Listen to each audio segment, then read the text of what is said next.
কনসেপ্টটা বা ভাবনাটা আমরা শুনেছি যে আপনার মাথা থেকে এসেছে। ওই যে ভিন্ন জনরার একটা গল্প এবং ভিন্ন ধরনের অবতারে দেখা গেল শাকিব খানকে, শাকিব খানের থেকেই ভাবনাটা এসেছে। সকলে একটু জানতে চাই।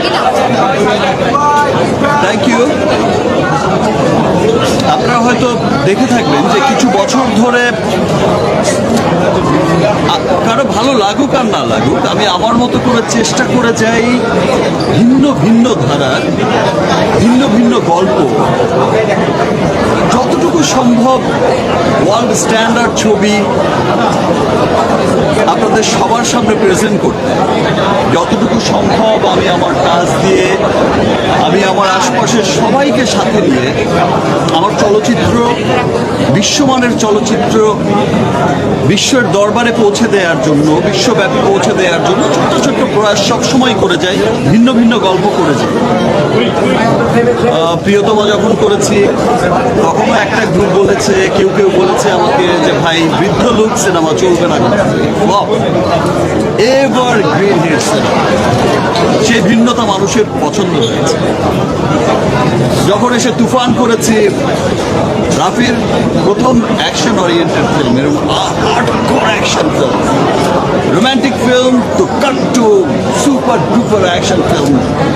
সো তুফানও সুপার ডুপার ব্লকবাস্টার ফিল্ম হয়েছে। যখন এসে বরবাদ করেছে, ভাই শুধু ড্রাগসই নয়, শুধু কোকেনই খায়, সমাজ ধ্বংস হয়ে যাবে, এই হবে সেই হবে, সিনেমা চলবে না একদিনও। বরবাদও আপনারা দেখেছেন যে সুপার ডুপার ব্লকবাস্টার একটা সিনেমা হয়েছে। আর এবারও আমি ছোট্ট একটা চেষ্টা করেছি আমি সবাইকে সাথে নিয়ে। আর স্পেশাল থ্যাঙ্কস যাদের জানাবো, সান মোশন পিকচার্স, দ্যাট মিনস অজয়দা আমার পাশেই আছে। অজয়দা বা তাদের প্রোডাকশনের সম্পর্কে বলার কিছুই আর অবকাশ রাখে না। তারা সবসময়ই খুব ভালো ভালো সিনেমা সবাইকে উপহার দিয়ে যাচ্ছে। অ্যান্ড থ্যাঙ্কস অজয়দা, আমাকে বিশ্বাস করে এত চমৎকার একটা সিনেমা বানিয়েছেন, রকস্টার। আমার মনে হয়েছে যে আমি একটা ভিন্ন ধারার, ভিন্ন জনারায় কাজ করতে চাই, যেই জনারার মধ্যে কোনো বন্দুক থাকবে না, কোনো একদম মেশিন গান, মোটর গান, এগুলো সব কিছু জনারা থেকে বেরিয়ে এসে আমি একটা ভিন্ন জনারা, একটা স্টোরি নিয়ে, একটা পরিবারের স্টোরি নিয়ে, একটা মিডল ক্লাস, একটা আপার মিডল ক্লাস, একটা আপার ক্লাসের বাচ্চার যে ক্রাইসিস, সেই মানুষগুলোর কি দুঃখ, কি বেদনা, কেমনভাবে তাদের জীবনযাপন। মানুষ শুধু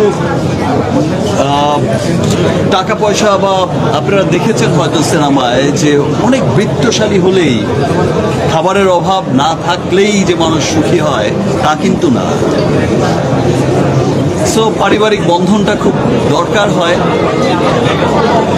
এবারও সিনেমায় অনেক রকমভাবেই ড্রাগস দেখানো হয়েছে, কোকেন দেখানো হয়েছে। আপনারা বিশ্বব্যাপী রকস্টারের লাইফস্টাইল অনেকটা ওই রকমই দেখেছেন, এইখানেও দেখেছেন এখনকার সমাজ যেখানে যাচ্ছে। আসলে লাস্ট সিনেমার এই সিনেমায় যারাই বলেছে যে শুধু ড্রাগস দেখানো হয়েছে, কোকেন দেখানো হয়েছে, আমি কোকেন না দেখালে বা ড্রাগস না দেখালে, ড্রাগসের যে ক্ষতিকারক প্রভাব, ড্রাগস যে মানুষকে ডিস্ট্রয় করে দেয়, তার ফ্যামিলিকে ডিস্ট্রয় করে দেয়, সমাজকে ধ্বংস করে দেয়, তার জীবন থেকে জীবন কেড়ে নেয়, এই ভালো মন্দের পার্থক্যটা বোঝাবো কিভাবে? ড্রাগসকে দেখিয়েই তো তার ক্ষতিকারক প্রভাবটা বোঝাতে হয়েছে। এই গল্পে এত চমৎকার চমৎকার গান দেখানো হয়েছে, একটা উত্তর দিই তারপরে আবার এত চমৎকার চমৎকার গান শোনানো হয়েছে, এত চমৎকার চমৎকার ভিজুয়াল দেখানো হয়েছে। আমি আসলে এত চমৎকার ভিজুয়ালের সিনেমা, এত পরিচ্ছন্ন সিনেমা আমি আমার ক্যারিয়ারে আর এর আগে দেখিনি। এটা একটা নতুন জনারের সিনেমা। এটা যারা অ্যাকশন ওরিয়েন্টেড থেকে বেরিয়ে এসে একটি গল্পের, একটি সুন্দর, একটি রোম্যান্টিক, একটি ফিলের সিনেমা দেখতে পছন্দ করে, তাদের এই সিনেমাটা খুব ভালো লাগছে। এবং অনেকে, আমি রিভিউগুলো দেখছিলাম কিছুদিনের, সেখানেও আমি দেখতে পাচ্ছিলাম যে তার মধ্যে রিভিউ নিয়ে কথা বলতে একটু আগে বলে নেই যে একজন বিশিষ্ট হল মালিকের রিভিউ আমি দেখলাম যে এই সিনেমা হল মালিক আক্ষেপ করেই বলছেন এবং খুব বড় একটা হল তাদের বগুড়ায় খুব চমৎকার সিনেমা হল করেছে। সো সেই সিনেমা হল মালিক বলছে যে ফার্স্ট ডে ফার্স্ট শো তো কোরবানি ঈদে মহিলারা দেখতে আসেন, কোরবানির ঈদ কোরবানি থাকে।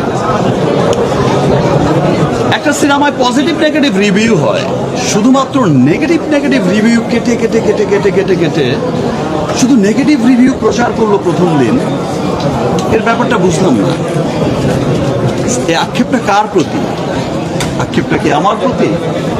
এই চক্রান্তটা কার প্রতি? আমার প্রতি? এই চক্রান্তটা কার প্রতি? সান মোশন পিকচারের প্রতি, না রুশোর প্রতি, না আমার অন্যান্য কোনো আর্টিস্টের, আমার নায়িকাদের প্রতি? কার প্রতি আমি বুঝলাম না। নাকি বাংলা সিনেমার প্রতি?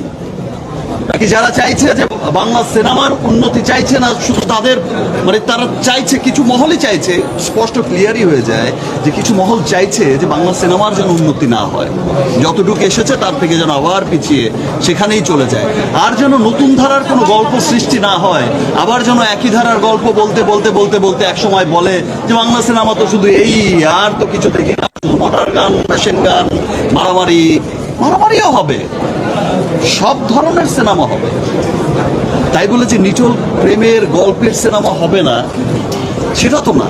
তাই বলে যে মধ্যবিত্ত আপার ক্লাসের গল্প হবে না তাও সেটাও তো না। একটা সিনেমা, একটা গান, একটা সব কিছু সবার জন্য। এবং আমি সেকেন্ড ডে থেকে আবার যখন দেখছি যে রিয়েল টিভিগুলো যখন আসা শুরু হয়েছে, সবাই যখন সোচ্চার হয়েছে, যারা সিনেমা প্রেমী এবং যারা সিনেমাকে সত্যি সত্যি ভালোবাসে এবং সত্যি সত্যি চায় যে সিনেমা অনেক ভালো করুক, আমাদের সিনেমা ভালো করছে, বিশ্বমানের সিনেমা তৈরি হোক, ভিন্ন ভিন্ন গল্পের সিনেমা তৈরি হোক, তারা কিন্তু খুব পজিটিভ রিভিউ দিচ্ছে এবং সবাই আবার নতুন করে হলে আসছে। তো সেই বিষয়টাকে আমি অনেক সাধুবাদ জানাচ্ছি, সবাইকে অনেক অনেক ধন্যবাদ। আর কি বলতে চাইছিলেন? আমি জানি সাংবাদিক আপনার ভালোবাসা আছে।